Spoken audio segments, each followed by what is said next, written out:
Avioni apokalipsit drejt lindjes së mesme, rruga mbi Oslo e Boeing E6B, Mercury dhe sinjalet bërthamore.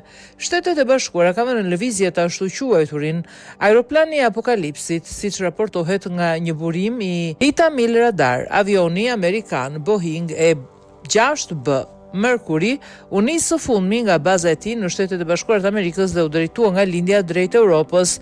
Dje ai ul në Oslo, nga ku është nisur deri nga ku u nis të premten e 6 marsit. Aktualisht nuk ka konfirmim për një vendosje të mundshme të tij në lindjen e mesme, por rruga e ndjekur mbetet gjithsesi e pazakontë, megjithse jo krejtësisht e re.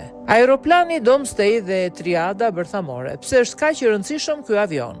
Për shkak të rolit të tij strategjik. Boeing E6B Mercury shërben si një bazë komanduese ajrore e cila kryen funksione kontrolli dhe siguron komunikime me nëndetse strategjike bërthamore. Ai është i pajisur me një sistem për transmetimin e kodeve të lëshimit për raketat balistike ndërkontinentale me koka bërthamore.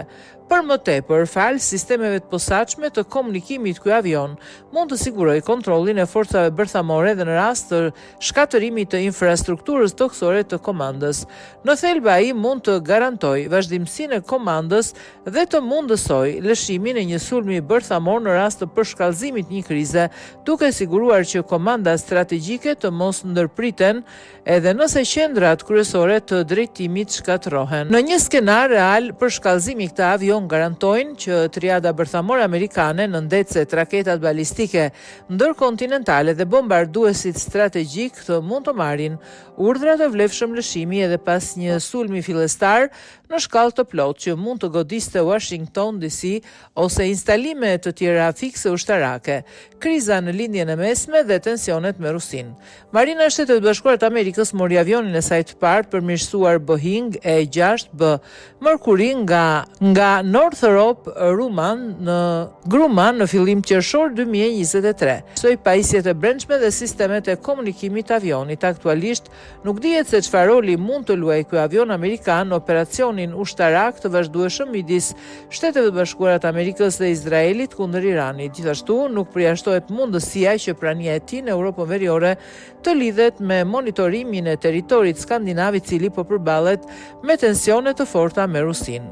Finlanda dhe reagimi i Moskës.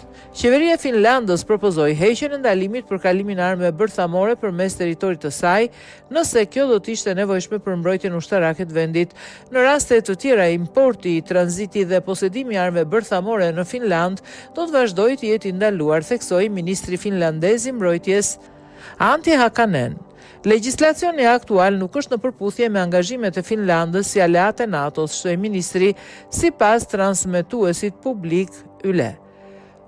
Propozimi i qeverisë do t'ju paraqitet tani deputetëve për shqyrtim dhe vendim. Të gjithë anëtarëve të parlamentit po ofrojnë informacione dhe justifikime konfidenciale në mënyrë që secilit mund të formojë një qëndrim të saktë dhe të menduar mbi këtë çështje gjatë pranverës, shtoi ai. Reagimi i Moskës ishte i menjëhershëm. Vendosja e armëve bërthamore në territorin finlandez do të konsiderohej si një kërcënim nga Rusia, e cila do të merrte kundër masat e nevojshme, deklaroi zëdhënësi i Kremlinit Dmitri Peskov, i cituar nga agjencia e lajmeve RIA Novosti.